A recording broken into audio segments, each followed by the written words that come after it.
or understood back then was they were drug dealers. Through the years, I started to skip school more and started to do more like small dumb stuff.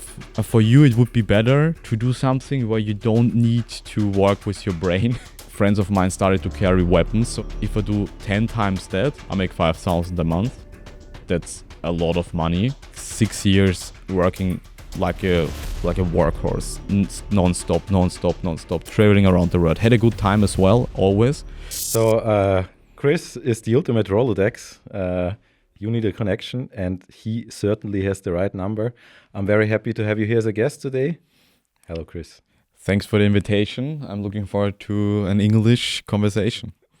Maybe you can give our audience like a quick run through how it was for you to grow up as a problem student and to now becoming a successful businessman, well connected. Yes, so it's a pretty long story, but in a nutshell, basically, when I think back a couple of years ago or maybe 25 years ago, so the first thought I had about doing something different than everyone else was when I were with my grandfather on his construction site. So he had a construction company, and I was around 4 years old, and he was my big hero.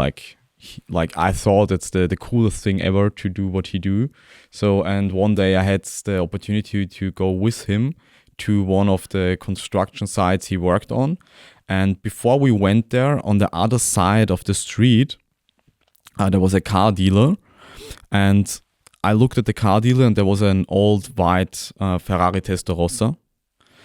And I asked him hey, Opa in Germany, hi, grandfather, why we don't have a car like that. So, and he told me back then, looked me in the eyes and said, if you want to have a car like that, you need to think different than everyone else and work harder than everyone else. So, and this was really moving for me, even now thinking back, because I only remember the story a little bit, but through the last years, I just thought and recapped, okay, what was the reason why I started to think different than everyone else?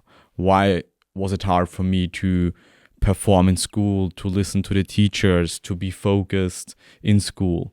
And this was one of the main reasons, I would say. And the other one was I always thought about doing something bigger and different. And when I looked at my teachers back then, they just weren't cool for me.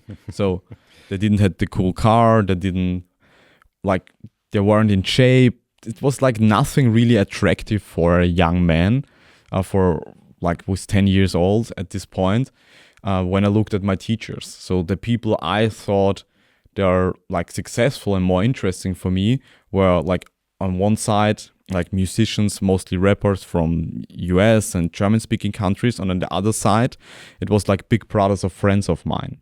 So, and they had nice cars and nice watches and chains and everything like that. What I didn't understand back then or understood back then was they were drug dealers. So, but it was the only connection I basically had to someone doing something totally different, and they were respected and it looked cool. So through the years from 10 to 14, 15, I started to change my the people I surrounded myself with, my friends in a different way, and I was always with the people who were more outlaws, I would say. So everyone who couldn't fit in the normal groups. And through the years, I started to skip school more and started to do more small dumb stuff for the first part. And then there was one situation when I was in I think it is in Austria it's fourth grade, we call it Hauptschule. So, and there my teacher asked everyone what you want to do in the future, what you want to study, what job, and everything like that. So, and then it was my turn, and my teacher asked me, I was sitting all in the back in the school, what do you want to do in the future? And I was I want to do something entrepreneurial, like something different than everyone else. Back then I didn't really know, okay, what's like an entrepreneur or what's the difference and everything, but I wanted to do something else than everyone. I wanted to make a lot of money and live a cool life. So, and she told me, for you, it would be better to do something where you don't need to work with your brain because that's going to be difficult, basically. And that, back then, I was making fun about it. I was like, yeah, okay, so be it. So I don't give a fuck. But like looking back now, connecting the dots through the years, this was also one of the moments that pushed me in a certain direction. So, and that's hard for a teacher to say to someone. There are two ways to go. Someone gets worse, or someone uses that as fuel to do something different. And at this point, I started to skip school more and changed. Like, I've been around like a lot of young guys who did a lot of dumb stuff, and it started to get like way out of control at this point. So I was like 14, 15 years old. I was starting to smoke weed, to sell weed. I saw like bigger brothers of friends of mine who did like big stuff, like who did like, there are many stories. I don't want to get too much into it, but like everything you can think about, basically, and in a bigger way. So, and then my friends group around me started to also do like crazier stuff. So, and there was a lot of fights, and then it was like with knives, and there was guns, and then it was more drugs and bigger packages and more money and more more people on our side, but also on the other side, like bigger enemies, more dangerous people coming in. And then a lot of things changed. Many of my good friends ended up in prison. Like one got 8 years and 5 years, 7 years, like really crazy. With like 15 years old, if you go to prison for 7 years, it's crazy. So you need to do a lot of stuff to get to this point, basically. So especially really in Austria. Life. Yeah. So experience. And the crazy thing about it is, so I grew up with like great parents, great family. So it wasn't like any problem there. Nothing. So I can't like really think about anything. Not a lot of money, but like enough to give me the feeling everything is good. So this wasn't the reason. The reason was, for me, I always thought about like, I want to be different. I want to be with the cool guys. I want to be respected because my teacher didn't recognize what I'm good at or that I'm good at anything. So this was one of the main things. And I always connected a little bit more with some values. Most of my friends were from all different countries. So my biggest friends group back then were like people from Croatia, Serbia, we have like people from Mongolia, from African guys, like from all countries, basically. So I grew up really international, and I grew up with some values that are not too common maybe in the Austrian culture in a way. So it was always like really a loyal surrounding in a way. So I built like really strong relationships. I saw a lot of different cultures from a young age. And this was basically my friends group. So basically people from everywhere, a lot of them with not a lot of money or who refugees. So like from all backgrounds. And the problem with that was I was like basically really open for dumb ideas and to do stuff I didn't really need to do. So I never had the problem with like, I don't have something to eat. So we weren't rich, but we weren't poor. It was like my parents' working class background did everything to provide everything possible for me. So, but when I was around my friends, it was a different topic. So, and this is why they basically got more into doing more crime, want to make money. That was also one of my reasons. So long story short, to close the loop, there were like a couple points when I was thinking about, okay, now I need to be aware of what's maybe happening if I don't stop to go in a certain direction. And while like around this time, I finished like school, and I was like, okay, what I'm gonna do, I don't know. So I started to make more money. I remember one moment. We were in Snipes, Vienna, it's called Marie-Hilfer-Straße. It's like a famous shopping street. And we went in there, 3 young guys with like 15,000 in 500 like bills, like to buy sneakers for everyone. And it was a crazy feeling because it's a lot of money. So like back then and now, if you think like 500s, you don't get them anymore really. And we walked in there and bought stickers and everything. And it was like a really cool moment thinking back for me now. But I also understood there, okay, now it's getting bigger and bigger. So it's going to get more dangerous. And also, if something happens, it's going to be more problematic than getting catched with a little bit of weed from the police. That's different. So, and friends of mine started to carry weapons. So I started to go like, I understood, okay, so the outcome is going to be not good. Because I saw all the big brothers of friends of mine. Some had to leave the country. Some ended up in prison. So, and then I started to understand, they're not that cool anymore, really.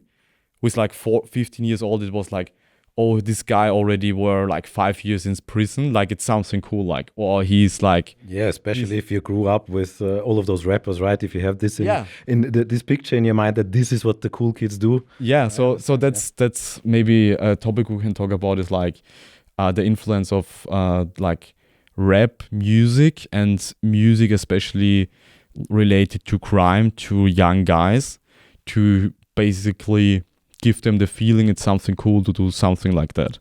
So we can talk about that as well. But there was like one switch.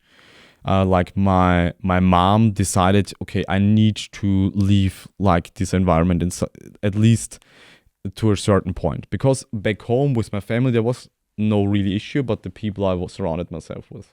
So, and then she basically said, hey, you're going to go to this school. It's like an hour away from the town I grew up in, and you're going to stay there. So it's going to be like through the week, you're going to sleep there. So, and you had to wear like an uniform there, what was crazy back then. Now I'm running around suits, but back then it was like crazy. So, and she like basically convinced me to go there, I would say. I did it for her and for my parents, I would say, and for my grandparents. And the first day she brought me there to like sleep there for a week and then come back on the weekends. So she brought me there and I was like in the car. When I'm leaving the car, the first guy I catch, I break his nose, like not in an aggressive way, but more like, hey, I don't want to be there. But she brought me there, and at the first day, actually, there was a real fight then happening. But not first for me, there were another guy who started a fight with someone, and I kind of was then involved somehow. I don't remember the situation, but I was attracted to stuff like that. It was crazy. Yeah. So you attract things. Of course. In a way. So back then I didn't understand that. So I was like, okay. So especially your energy. So when you walk somewhere in a room, and back then like to the room, and we were like 5 guys in one room, like everyone had his bed and everything. And if you walk in and like, hey, I'm here now, and if someone wants to talk to me, try. It's like something like that. It's gonna be a problem. Obviously. The good thing is I was never like really a bad guy. So I was never like, I don't want it to hurt someone just to hurt someone. It was just like the environment and the like, I kind of like the idea of proving myself in a way and being the cool guy. So what would be really interesting for me, because you have such a deep introspection into your early years, I find it super interesting. Do you remember, how did you see yourself back then? Like, what was your self-image? Yeah. So I think my self-image back then was, or at least I wanted to be like that. So I wanted to be like the tough guy. So the tough guy, the guy who is respected, who is maybe, who people know, okay, he's not the guy to fuck with. So I think for me it was a lot of like being respected from the right people. Mm-hmm. So I think that was one of the biggest things, because I personally were never good at anything really in school. So in some classes I was better, in some less. So because I wasn't really interested, I wasn't really good when you look at paper. But in some ways I was really good. And beside that, in sports, I never were really good. I was always like never like anything. So I thought I wanted to prove myself that way. And I saw, okay, I can do that. I get more respect from the people. So, and this is, I saw myself like maybe the tough guy. So, and for me back then, it was also like, because I was around a lot of like people from all different countries, I started to speak more slang as well. So I started to use more words from Serbia so I started to talk like someone who isn't from Austria. So because like when I remember, there was one situation when I started to go to school, was like 12 years old. I was in a bus. So, and there was like 3 guys, and they was walking in, and they basically punched everyone who was an Austrian. Hey, he has blue eyes. Let's punch him. Let's take his phone and everything. So back then, I didn't understand why they do it, because they had like so much hate in them. Just like there's so many reasons, parenting and everything. But this was like a thing. Okay, so I need to prove myself that I can hang with these people, because if not, it ends up for me like many of the other guys who get their phone snatched and have problems and can't go out because they think, oh, if they get me, they, I don't know, punch me, I don't know. So stuff like that. And this is how I saw myself, like, basically. Interesting. And did this self-image come easily, or did you constantly have the feeling that you need to prove it to everybody around you? I think through the time it faded away, because then at first I thought about, I need to do this, but then I had like really good friends around me, a really loyal friend group, and also a group who was really respected. All the guys I'm friends with, and I understood, okay, now, so everyone knows, don't fuck with this group, because yeah, they're not the group to fuck with, basically. So, and that's the whole thing, how it evolved, I would say. And then it faded away, because when I went to the school, and it was the reason, so why I finished the school, everyone listening thinks about now, okay, why did he finish the school? So the first day already was like problematic. So I finished the school because I met my girlfriend there, like second day. Always a woman. So, and the 2 reasons, woman, because my mom, my grandma, and my girlfriend now, there were like the 3 reasons why I basically finished the whole thing. It was like 3 years, and I did well then. I started to stop hang around some of the people, but not really on the weekends. I still skipped school and went back to my hometown and did all sorts of stuff. But through time, it faded away, because I was like, my mother took me out of the environment.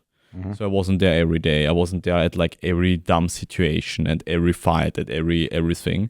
So, and then I understood, like, viewing from afar, basically, what's happening there. So when the first one got to prison, and this happened and this happened, so I was more aware of like the outcome that's going to bring, the whole thing is going to bring. So, and then I started to work out. So I started with the gym, and this was like I always say my first big love was like working out, because I never were good at anything. So then I started to go to the gym, and I saw progress, and I was like, okay, that feels good. I'm getting better. I'm losing weight, I'm getting in shape, people recognize it. So, and I got addicted really fast. I started to train twice a day, and it was like my new addiction, basically. Stopped with weed and everything, and drinking for the most part. And then I found, basically through that, my second love, I would say, because I started to coach and help friends of mine. And they already had great transformations. Also, all of them, some lost weight, some felt better. So I helped physical transformations. Yeah, physical transformation. So like through like the gym. So I started, hey, I take you to the gym, eat this, do this. And then I was like, I kind of like the feeling of helping someone reach their goals as well, beside mine. And this is why then I became a personal trainer when I was 18 years old. Because I wanted to be self-employed. I wanted to do my own thing. And I had a transformation I did. I know it helped me a lot mentally and also physically. And the people I worked with, they already had like cool transformations. So I was like, let's do something with that. And this is how I started as a personal trainer. Was that also your first business, right? Being a personal trainer? Yes, the first like legal business, basically. Yeah, first legal business. Yeah, it's super interesting because I know so many people who had their first business as a personal trainer who are now super successful in all different kinds of areas. As a comparison, how do you see yourself now? What would you describe your self-image now? Yeah. So I see myself at this point, I see myself as a winner, definitely. And I see myself as someone who still wants to prove himself, but more to himself than to anyone else. Yeah. So that changed. That's very interesting. Yeah, it's a much healthier relationship with yourself, I would say, because you basically stand up for yourself. You have this image of what you want to become, and you act according to that, and not according to what everybody else expects of you. And I think what you said about environment also plays a huge role there, because we all know what a big impact your environment has on you. That's why I always keep recommending people, like, even if you're not wealthy yet, spend a time in beautiful places, like go to some kind of fancy restaurants or fancy hotels, sit there, work from there, and soak up the environment to raise your energy in that way. That's one of the best things. So for me, what I didn't understand then, in the gym, I also found new people to hang around with. And all of them also went to the gym. So they had at least like one thing that was really good for me. So it started a positive competition and a new group of people. And everyone was like really focused on training and nutrition. So the conversations changed. And this is also how I got into reading books. I never read a book really. So and the first one was like about, it was like something from Arnold Schwarzenegger bodybuilding book. And then the first business book was like the 4-hour work week. Someone recommended me. So and then it changed. Basically, my environment changed. The people, my peer group, in a way. Not all. I still have really, really great relationships with most of the people I grew up with. But it's more, we see each other 2 times a year and it's a good time. We have a good conversation. But I'm not there anymore. So some of them still living this life, some not. So I'm not judging there. Everyone makes his decisions. So, but this is how I learned to loyalty as well. So this is why I would say have really good relationships with business partners. So this is why I'm good with networking and everything, because I learned it there. And I also learned to basically get a feeling for people, because in situations like that, when a fight is going to happen or you have problems with really dangerous people, you need to be aware of your environment and who you talk to and how, and just how to behave in certain situations. And you need loyal friends, I guess. Yes. Yeah.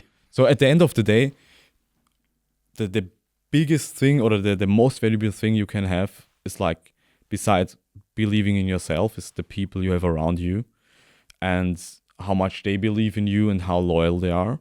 So that's worth more than anything else, because you have the right group of people around you, and everyone is like basically a winner or wants to, is aiming to, is hungry, is pushing and is pushing each other, is loyal, has like certain values, you are unstoppable. So this is why like the right private member clubs are really valuable. So if you have like that as a foundation. I have like one more thing I just thought about, because you said it, like the environment. When I think about back now, like I listened to German rap music. I had like my environment, everyone was like, fuck the system, fuck school. This is the only way to win for us. We're not made for the normal, for the normal way of life. So we are this, we are that. And you start to see the world in a different way. So now I walk through the world with a totally different view. But back then, you see more negative things. You see more, oh, why did he look at me? He want to, easy example, but do you want to fight, basically? So you start to see things differently, and you also move differently. I was a lot in the park with guys, in shisha bars, in some, like, in places where many people like that, with the same views, same topics, same basically goals or no goals, meet up, like. Everyone is skipping school, no one is working. Some are just hanging around, some doing really criminal stuff. And this changed a lot. And when I think back now, what also changed for me after the gym, because you said hotel lobby and restaurants and everything, when I started my second business, besides being a personal trainer with direct sales, I started to read more books, and I started to go to hotel lobbies in Vienna and everywhere, and just spend time at the places where rich people basically are staying. Just sit at a lobby, drink a coffee, sit there 6 hours with the laptop basically. But that changed a lot as well when I'm thinking back now, because I saw different people and I saw how life can be really different, and that changed a lot for me when I think about it now. Yeah. You also said something very interesting, that your worldview changed, and with that, how you see the world. And I think that's absolutely true, because you don't see the world as the world is, you see the world as you are. And that makes a huge impact on how you see all of the events taking place in your life, right? You see them either as bad, or you can see them as good.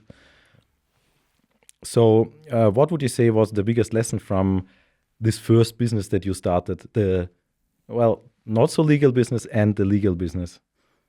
So the not so legal business, and as a disclaimer, so I would say the friends I surrounded myself with were way deeper in that than I was. I was still there, but they were way deeper.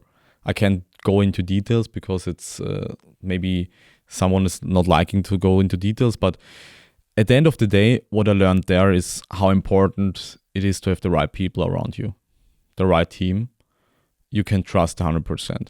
Because if you get catched from the police, so after breaking into a store, it's an example that really happened in a skater store, something Foot Locker related in the hometown I grew up in. Friends of mine broke into there. They got everything. They got a lot of money and everything. So, and one guy got catched. And it's a bad example because he was in the group, but he was not really trusted. He was new, and he snitched on everyone when he got catched. And there was other situations I'm obviously not talking about, where they catch 10 guys or 10 friends of us, and everyone knew. So I don't need to worry about it because no one is going to talk, even if we sit on the police station for 3 days. So, and that's what's happened. So have people around you can really trust is worth a lot. So there's a quote from everyone who's listening to rap music know snitches get stitches. Nowadays I see if you aware of the people you surround yourself with, you're almost secure. Not 100%, but normally, especially as an entrepreneur, it's a different game. But have people around you can trust, and really aim to be that person first is basically the most important thing. So to be loyal first, to be to talk to people, give them good feedback, to be there if someone needs you in some ways, and to be the example. So and the other thing is from being a personal trainer, you can make a good amount of money with not working too much, because back then and then it changed. I was working out 2 times a day. I was 15 kilos heavier than now, muscles basically. I was really into bodybuilding. And beside that, I trained people. And from the start, I took more money than everyone else who trained people for 1 hour. So I made a good amount of money, enough basically, compared to everyone else, and they worked more. So I basically just started with high ticket. But I just thought and maybe some of the guys listening from the German speaking countries know Karl S. And he was one of the big fitness guys back then. And he started gym aesthetics and everything. And he posted a video once, how to scale your personal training business. And he said train 50 people for free for a month, and then raise to 30 euros. Some people gonna stay, some people gonna leave. And then 2 months after, you're going to raise again, and then again. And then at the end, you have maybe 10 people who pay you 500 a month but you work less and have more than before. And you have more time to deliver more quality. So this was something I basically tried then. And it was a big lesson. Yeah. I can imagine. Yeah, it's a very valuable lesson in scaling. And I mean, you can apply that to different kind of businesses, yeah? Yeah. Like coaching business or any kind of service business, really. You talked a lot about loyalty, and I think surrounding yourself with a tight-knit, loyal group of friends is really a success recipe, right? Lots of networks around the world work like that. Is that also the reason why you went into networking? And maybe you can also explain what loyalty really means for you. Two big questions. So I'm gonna go to the loyal part after, because through the story there's gonna be two basically examples where loyalty mattered a lot. So I was a personal trainer and I started to use supplements, and that was one of my biggest role models. I had a call with him today. He lives in French Polynesia now, so it's somewhere far away, amazing island. If something happens, World War III, nothing happens there basically. So, and he was one of the biggest fitness YouTubers back then. He had like Gymshark and MyProtein sponsoring already 2014. And he had a really crazy story because he was a drug addict and then built everything by himself, zero to hero story. So I could relate in a way. I wasn't a drug addict, but like just the background. And once in November 2014, I was coming home from like a really hard training session. I had a couple coachings before. I was a bit sick and I was sitting at my old Lenovo laptop back then with a big scratch over the screen in my kids' room and ate like my broccoli with chicken basically from Tupperware. And I opened it up. I still remember it. I was still a little bit sick. It was cold in Austria, November. Back then it was still there was still snow outside sometimes. So, and I started a new video from Alan Gabay. Some maybe know him. So, and he was sitting in Miami on the beach eating watermelon, and his first sentence was, "I'm looking for young motivated guys who are interested into fitness, who do want to make more money." So I was okay. So I stopped the video, and then there was a link with an email. And it was like, send a video of you talking about yourself through that like email. And I was like, back then I wasn't confident. I couldn't talk anything. I was sick. But for some reason I had like this feeling, this is going to be my opportunity. And if I don't try, I will never know. And it's a big learning for everyone as well. So if you never go, you will never know. One of my mentors told me. So, and then I got feedback and they told me about this product, and I joined a Skype call and this showed me an event, and it was about network marketing. And back then I knew two people who doing that business, and both of them weren't really liked in the town I grew up in. So I was like, but I trusted him. So that's a big lesson. He built like so much trust through his story and through what he showed me through the years. So I really trusted him because he helped me so much for free. And I was like, okay, if he's doing that, he's already making a lot of money. There has to be something behind that. And the product was amazing. Not naming the company now, but the product is amazing still. So, and I started to use that and recommend it to some of my customers. And they started to use it. And the interesting thing about that was I recommended it one time, sent them a link, they ordered, they got the product, and they got the product again every 4 months. So, and they kept using it, and I got like really good feedback, and I was like, interesting. And there was 1 month, it was like March 2015. I didn't recommend anyone the product, but I still got 500 euros that month from the company. And I was like, wait, I made money this month, but I didn't do anything actively for it. And then it changed. For some listening now, that's like, yeah, obviously. But back then, it wasn't like entrepreneurship wasn't big on social media. So it was like 2014, 2015. It was just at the start, really. So it wasn't too common to make money online and everything. So, and that changed a lot for me because I was thinking about, okay, if I do 10 times that, I make 5,000 a month. That's a lot of money. So for me back then, it was like, I don't know anyone who's making 5,000 a month. So, and then I committed for that business and I started to get more customers. And there's so many stories for that, because it was like almost 8 years. But at the end of the day, I went all in, and that was the first time I really succeeded at anything from my perspective at this point, and became someone who were at the stage and got recognition and everything. With 19 years old, I broke the record of the company over the 60 year period to hit the highest rank.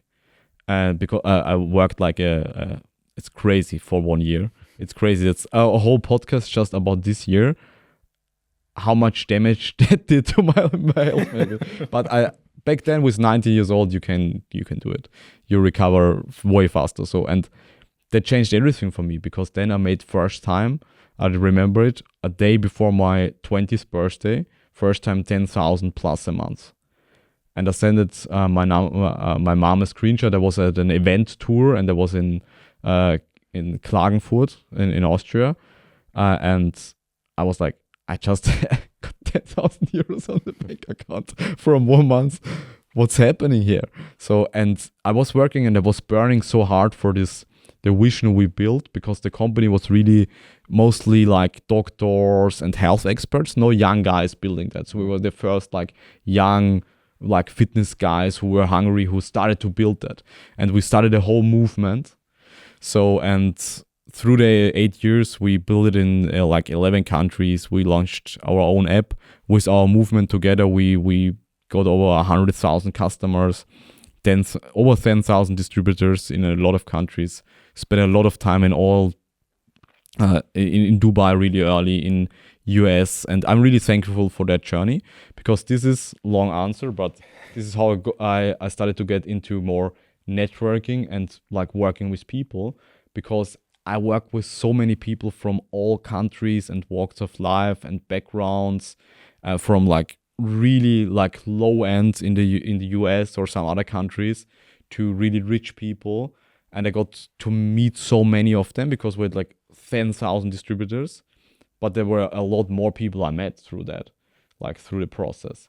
And there I got like this sense for people even more. First at my, like when I was 15, 16, 17 years old, through another journey, but then it became like really my thing to get a good feeling about people and how people could work together and how it matches. Still, I can't really answer when I connect people or meet someone why I know so much about the person without knowing them, but it's still it's something that's just developed through the years. So for everyone who's listening and asking, hey, why are you so good with that?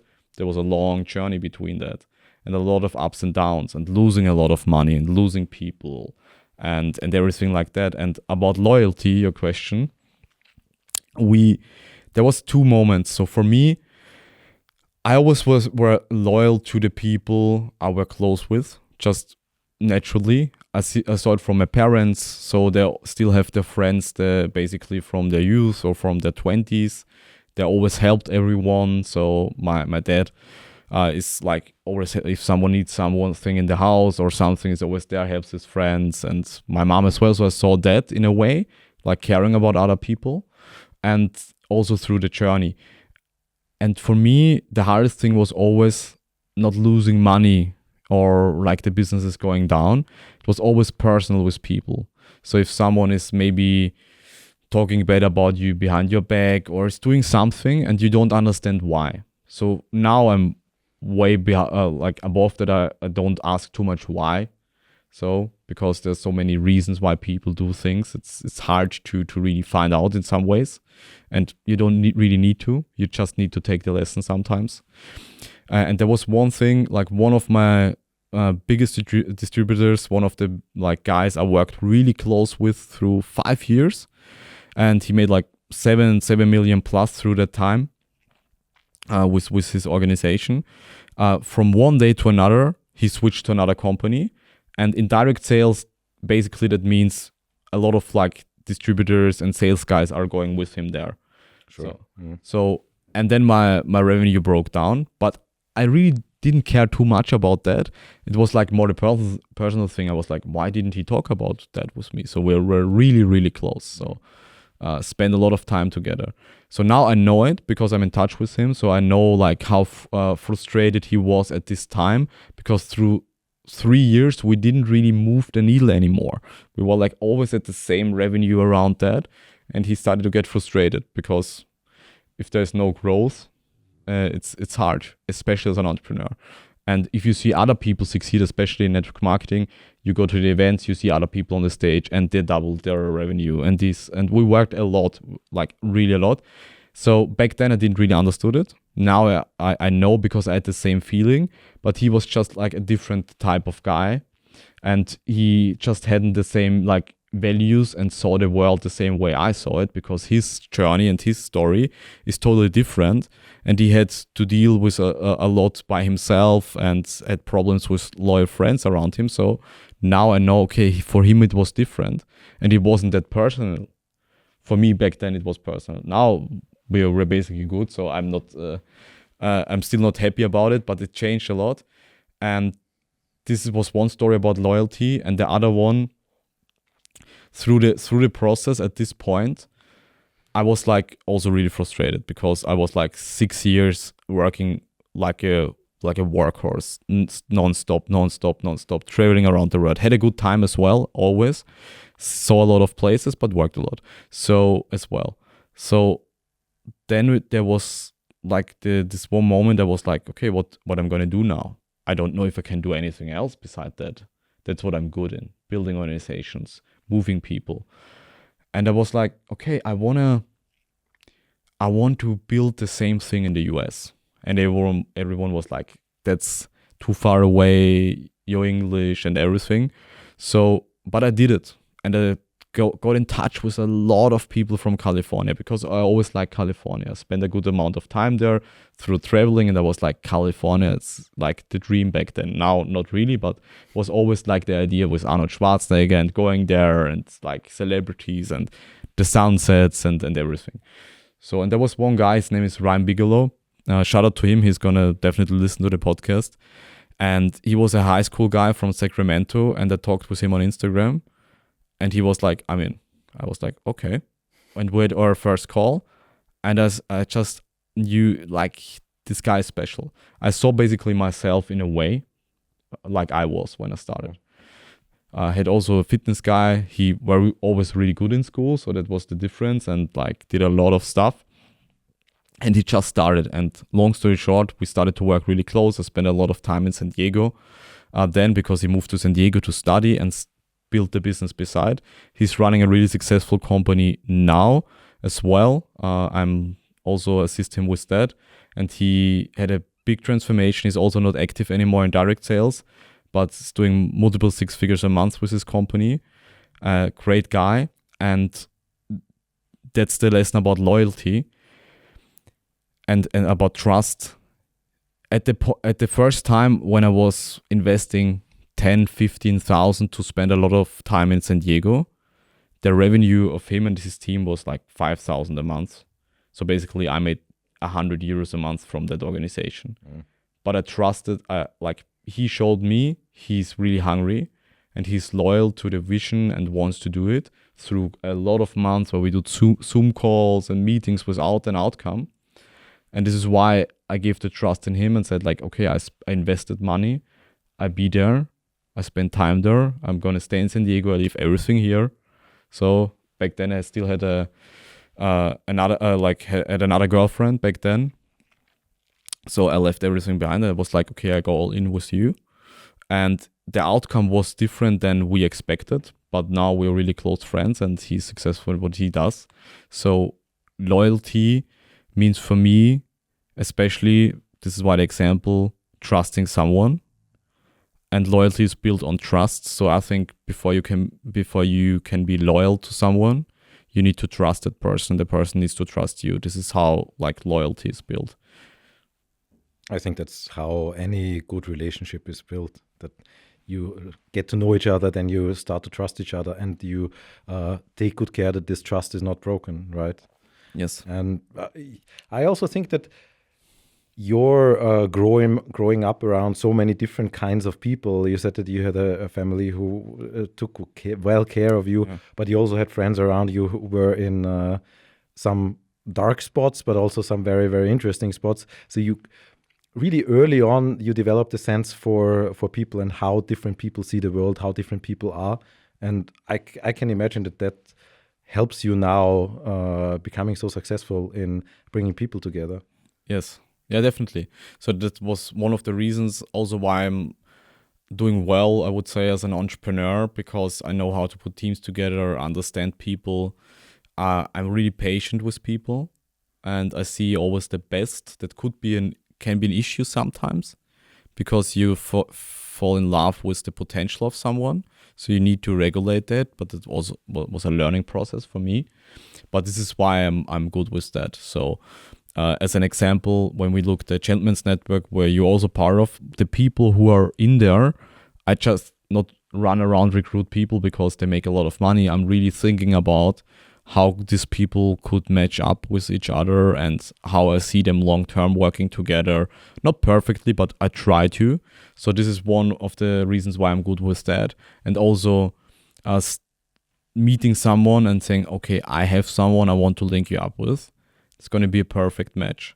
Or you could make money together, or we could make money together with him as well, because it's a good match. And I think that's a really good skill. Like everything, it has to be regulated in a certain way. So you need to be aware and not become the person who like connects everyone with everyone. So that's no one wants to be the connector.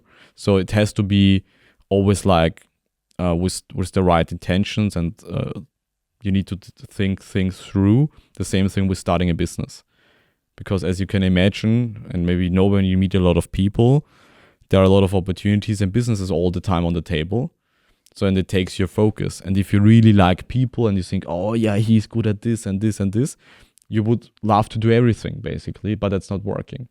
So everything has like good and bad with it. You always need to find the middle way in a way. So to make sure your skill you're good at, like maybe it's people, sales, everything like that, making money, is at the right point. Because if you're too focused on making money only, you maybe give up, and that's maybe your main focus, in not in a way of like I want to make a lot of money, but more it becomes basically your god. You're more open to throw away your values to make more of it. So, and it's the same thing with everything else. I think that's knowing your values and staying true to them is in general very important, because as soon as you give up your values for more money or for whatever reason, for girls or for other friendships, you start to lose yourself. And as soon as you start to lose yourself, you also lose how you see yourself, your self-image. Like you said, you see yourself as a successful businessman. Now that goes away if you betray your values. So that's super important. You now build lots of different businesses, and I have the feeling that most of them focus on people, right? You build this ecosystem, working with people, connecting people. When did you figure out that is what you love to do? So after, like, why I stopped with the network marketing business, really quick reason, two reasons basically. First one is I got frustrated because there was just like a wall, a glass wall. I couldn't go through that. I was like always, now I know why, because it was on me and my mindset and maybe how I saw myself, because I was so long in one circle of like, yeah, so we're not getting through that point. Even if I tried to believe otherwise, it just was hard for me, so I got frustrated. And the other side, it changed a lot. The company changed a lot. The company got sold to an investment group, so it got more regulated in a way you couldn't do many other things besides. So it became a difficult. So for everyone, easy to understand. So difficult to do it like we wanted to do it. And this is not why I became an entrepreneur, to have someone else telling me what you can do and what not, and how to post and everything. So 2 reasons. I'm really grateful for that time. This 7 8 years made me. So I don't know really many other guys who traveled that much, that met that many people and had this many different experience, from really fancy stuff with like being on a yacht in Monaco with 19 years old celebrating someone's birthday, to being with like somewhere on the beach with someone who doing like spiritual ceremonies, everything like crazy. So I'm really grateful for that, like all the journeys. But at the end of the day, I had to pivot in a way from that point. And first it was hard because I was like, what can I do really? So, and I looked into certain things. I had my podcast, I started that just as a passion project. I invested in a couple projects, lost like almost everything I had back then at 2 projects, and that was a tough one. There's also a big lesson in that, but that was like the thing. Like then I was like 26 years old. I was like 7 years old. I was building that one thing, and then there was a cut, and the income also went away first. So, or a big part of it. So, and then on the other side, basically losing everything you had back then. So, and then I had to find a way to make something out of what I'm good at. So I knew I'm not the biggest numbers guy. I like numbers, I'm looking into it, but I'm not going to be the finance guy. So who is really into that. So, and I was thinking about, and through 2 years, I knew I want to work with people. I want to help young guys to do better than me in certain ways, or to give them like my experience, because I knew it's special. In a way, it's just how I lived my life and what I did, like many small pieces of life basically. And I wanted to work with people, and then I started to just meet with people, did dinners, events, just beside, and made most of the money through like commissions and linking people up and doing some deals. So that was the main thing. And then I found out, okay, that's something I can do more of. I'm really good with that. And one of my mentors, Florian Koschert, he's really wealthy, like in the high 9 figures, told me like, you can do more with that if you do it the right way, something like that. And this is why I started then like the idea of the Gentleman's Network. So, and on the other side, I also started to focus more on looking for investment opportunities and investors, linking the right people up, got more into that. And this is when I understood, okay, there's something more. First, I didn't really know, okay, how to monetize it and how to structure it. Because why I'm good with people and with networking, because I'm really interested in the people. I'm really listening, and I'm not too focused when I sit with someone, okay, how can I get money out of that person? So this is why I'm good with it. So, but if you don't think about how we can do business, at least in the second meeting, or you don't do business. So you need to focus on that. So I had to find like my way to that. And then we started the private members club, because I knew you can bring the right people together and build this long term to the number one. And we can make a lot of money together and have a good time. So, and having the right people in the room is always a good way to build businesses, or opportunities are moving around. And this is basically how it started. So, and now like with the members club, then with the group for the younger guys under 20. So then I have the network accelerator, basically teaching what I learned with Alessandro, who is doing personal branding. So the combo of like online and offline basically, because it's getting more important than ever. Like how your personal brand, you as a person, what do you do with the podcast now? It's more important than ever. People gonna get to know you, to see who you are, like with all good things and all bad things. And the same thing is like with real life connections. AI is on the rise. We talked about it before with your company and everything. But what's important more than ever is real life connections, and to be good with people, to be good with selling, to have a good feeling about people. It's getting more important, and to get back to that. People want to meet more in person. People are more interested in events and communities and everything, because online is like getting more and more like just, you don't know who is AI, what not. So it's crazy. Human interaction is something you can't just replace with AI. So, and we know, okay, when we teach that, the right people, it's going to help them a lot. And we see now the outcome with the first group we worked with. in many ways. So this is why we started this project, basically, to give away the knowledge I learned from me, myself, from Alessandro, and also from other people who are good in their areas. You just met Antonio, who is like teaching gentleman's behavior to military guys, and who is producing films. And he talked about like how to tell stories, how to which clothes you should wear, how to go into meetings, because he's an expert in that. I'm good with that, but he's top notch. So this is why we get people from outside who teach that. So that's what I'm really focused on, and the podcast. Yeah, it's super interesting what you say, because I think that this is a peek into the future, that human connection, human interaction, and authenticity will become more and more important the more AI is on the rise, and the more you will see and interact with the AI out there, the more you will value these kind of connections, right? Yes, also that's. I think people start to see it more. This is why there's a hype with communities. There's so many communities, but most of them are not going to survive the next 2 years, like AI agencies. Yeah. So the top percent. So it's always like about like what was the vision and the reason why something started.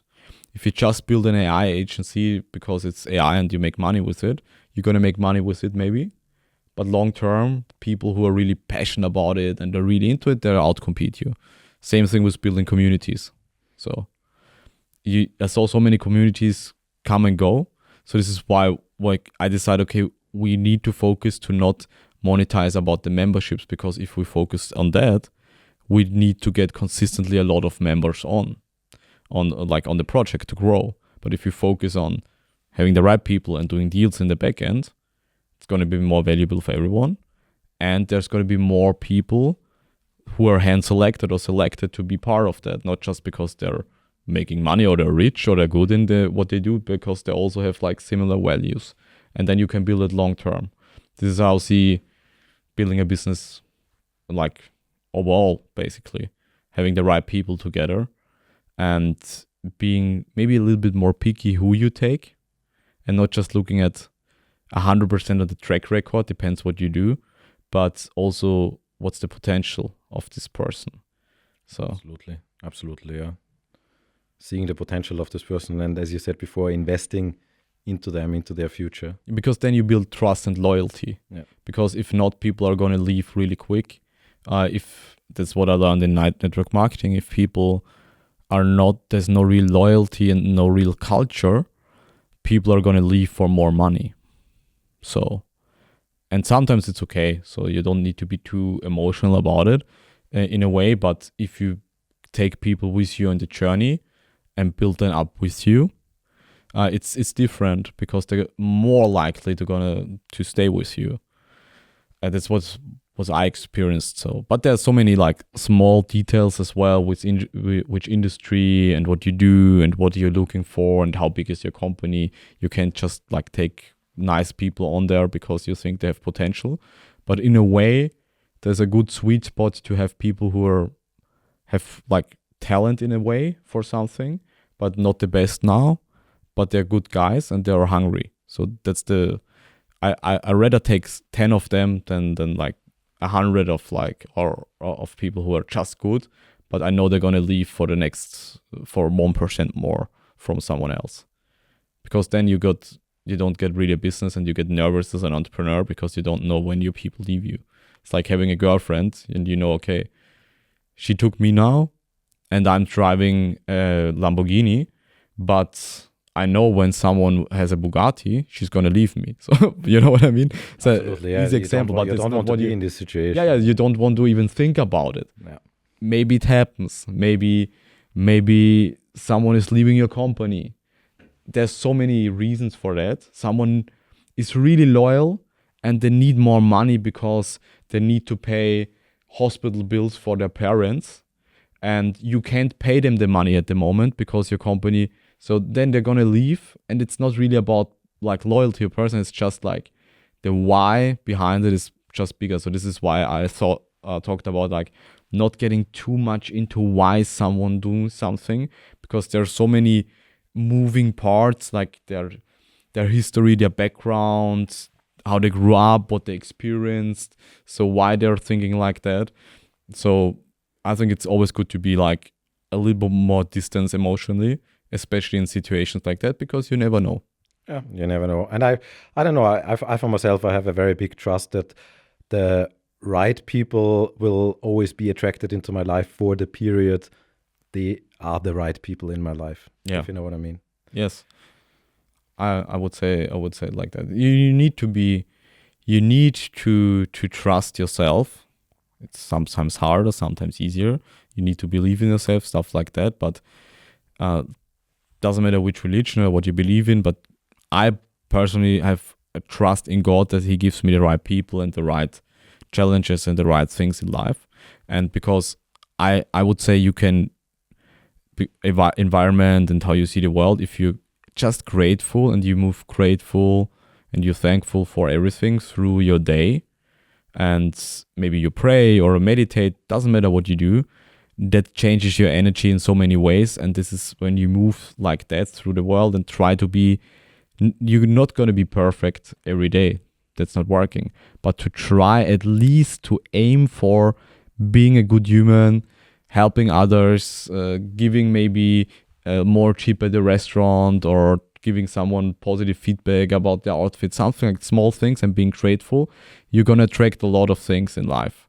So if it's really coming from your heart, this is why connections are always built on, I would say, when you really listening to someone, not to answer, but to understand someone in the first place, and then answer, and then maybe go on from there, like really being aware of people and understanding how they think, why they think. You can build real connections with that, and you're going to live a good life. Oh, absolutely. And it's such a wonderful topic. But before we talk about God and spirituality a little bit more, there's for sure people out there listening right now who would like to become better in networking and interacting with people, bringing people together. What would you give them as a recommendation? So there are many practical things, but to keep it in like 2-3 minutes for everyone, but something you can work with directly is, you're going to start with yourself, and you're going to start with yourself, like how you talk to yourself, how you behave, and how like the clear standards and values you want to live first. So you say, okay, I'm like positive affirmations as well, sure, but first of all, like focus on, okay, who I want to be and who I want to attract. So, and then you maybe dress in a certain way, you behave in a certain way, you are on time, you say what you're gonna do, you do what you're gonna say to people. So you're not just saying things, you really do them if you say them. Like small things you can build up trust. Being on time, dress well, whatever that means for you. Then on the other side, also looking, okay, how can I add value to someone? So ask yourself first, how can I add value to someone, not what can I extract from someone? Like small things like that. And if you really want to build a network or a good group of people around you in a faster way, one of the easiest way to start is in your hometown. You start to host dinner meetings, and you invite maybe 2 or 3 or 5 entrepreneur friends you have for the first one. You bring them together, you have a good time. The topics are going to be interesting. There's going to be business happening maybe, and there's going to be connections built. And then you do this 2 weeks again after, and people invite other people, and you maybe 10 at this point. And then maybe you make a WhatsApp group, and you use the WhatsApp group to promote the next dinner, and you start to connect people just because you can connect the dots. And you maybe ask questions in the group to make sure maybe people see who is good with what. So you basically start to build a community with that, and that's pretty easy. So if you start from zero, start with yourself. Go to the gym, dress well, work on yourself, build a business, and make sure you are you're a person, you always add value. And when people leave you, they're better than before. Doesn't matter what it means. Maybe they made money with you, maybe you gave them advice, maybe you just ask them the right questions and they're impressed about the questions you ask. or you give them like really honest feedback about, hey, I'm following your content, I'm listening to your podcast, like stuff like that. And from there, you're going to build up. So one is practical with the dinner. Everyone can do that. And starting with yourself, like everywhere is the best way to go. And then you're going to surround with the right people. You can buy in networking groups. You can go to events, stuff like that.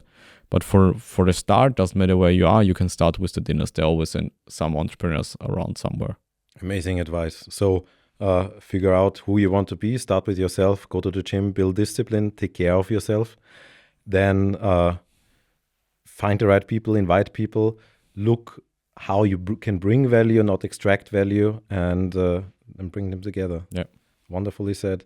And I believe that starting with yourself, figuring out who you are and then staying true to that and building yourself up, staying true to actually doing what you say that you will do is such an important part. And then we circle back to spirituality, because I believe that if you do that, you not only work for yourself, but you also work for God. And we can talk a little bit about that. But before, I want to know what kind of role God plays in your life now and back then.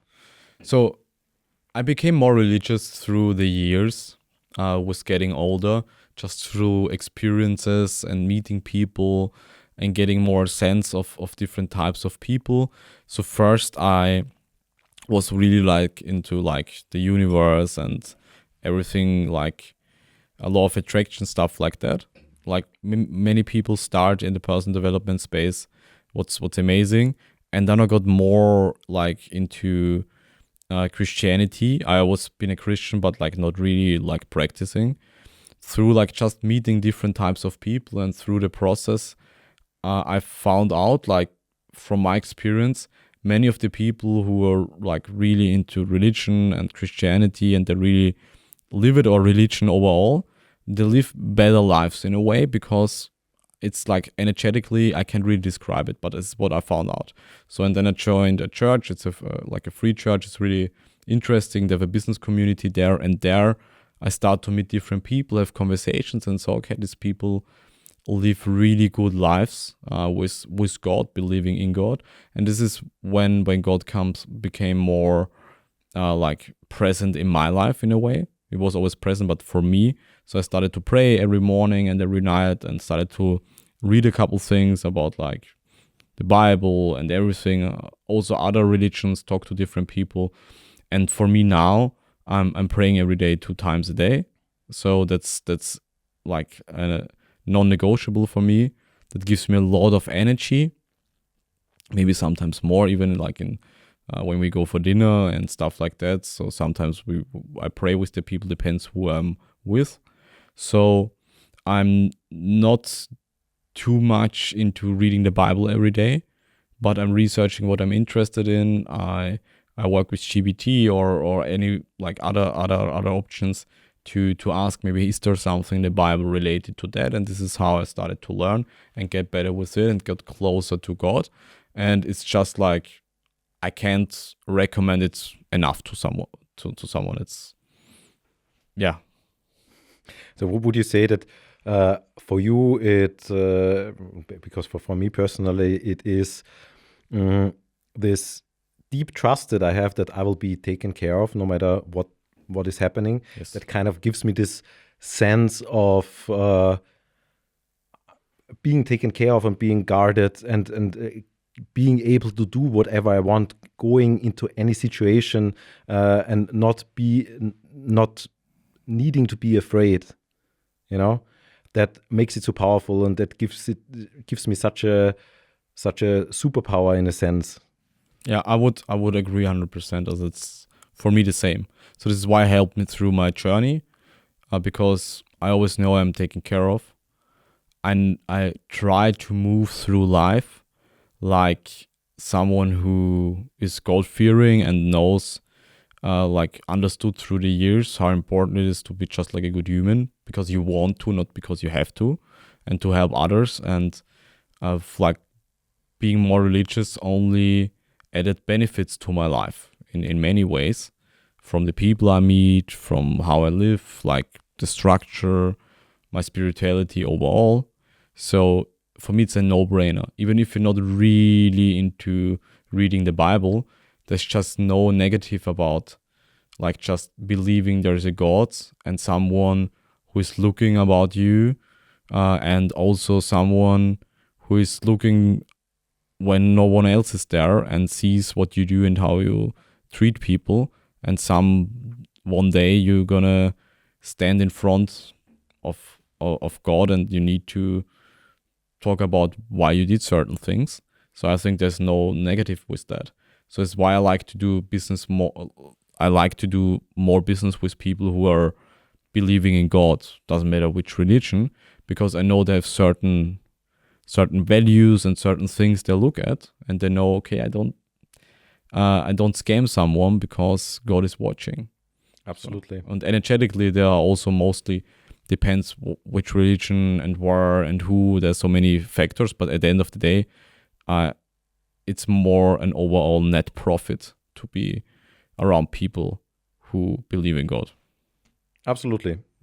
And I think the biggest reason is because you share similar values, and you all like.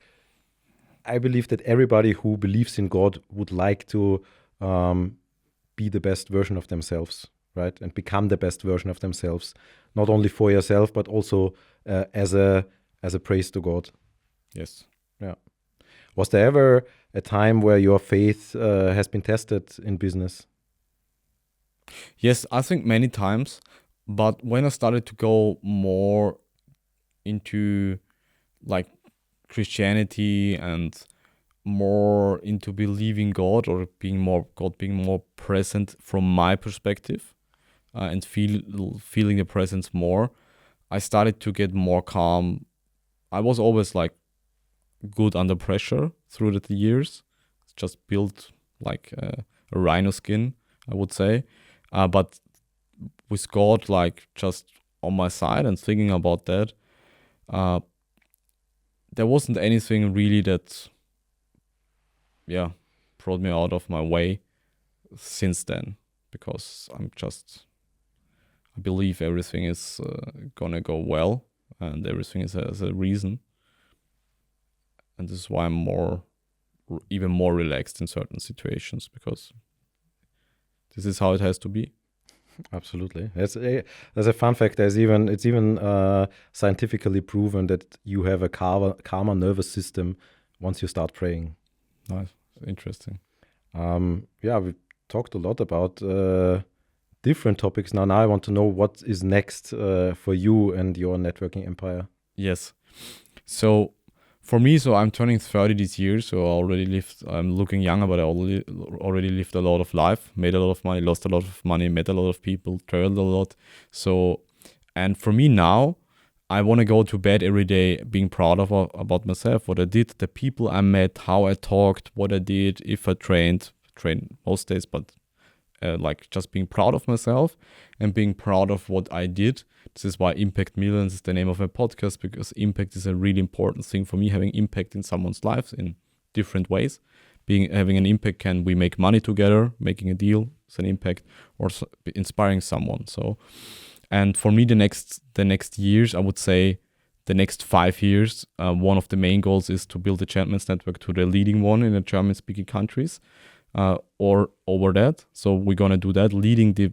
For me, means not most members, but the highest quality and the biggest trust with the other members, and doing the most deals or most deal volume, and like becoming like the number one guy if you think about like networking and deal making in the German speaking countries. So that's like an overall. So just like in the next 5 years, that's a big goal, and just living a great life, helping a lot of people, inspiring others to maybe get closer to God, to work on themselves, just to inspire others. That's something that really gives me a lot of energy, and it's what I like a lot. And I know a lot of people like watching me, or many people I know watching me and texting me, and I know they're there, and I know I inspire them with what I do. So this is what I'm really focused at. So if you talk about that, so when we talk about numbers like Gentleman's Network, yes, So, and there are obviously also income numbers and net worth numbers. They're maybe sound crazy for some people, but that's something for another one maybe. If you could go back to this moment when you told me that you met your grandfather and he was telling you that you need to think differently, and you could meet this version of yourself, what would you tell yourself now? I would tell myself everything happens for a reason, and fuck what everyone says, just do it. Wonderful. Really deep. Yeah, but it's like, I would say that because I thought at the first couple years of my 20s a lot about what other people think. So this is why I gave that advice, and everyone else was good. I think that's a very good advice, because everybody at some point is on the journey of finding themselves. And when you're on the journey of finding yourself and you don't yet know who you are, who you want to be, you pay a lot of attention to what other people say. And yes, this advice makes life a lot easier, I would say. Fuck them. One last message to our viewers out there. Yeah, sure. So I would say the one message or the one lesson or the last sentence should be, you can do 100% of the things you think you can do, and you are also failing 100% at the things you think you're gonna fail, if you really think you're gonna fail.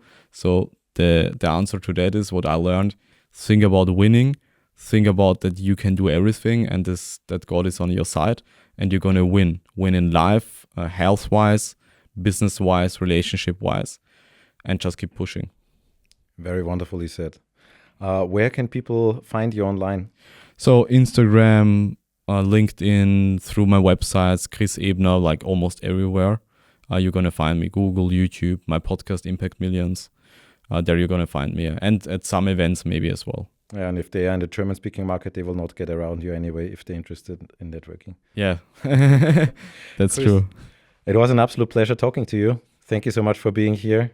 Thank you for the invitation. It was great. It was a pleasure. Thank you.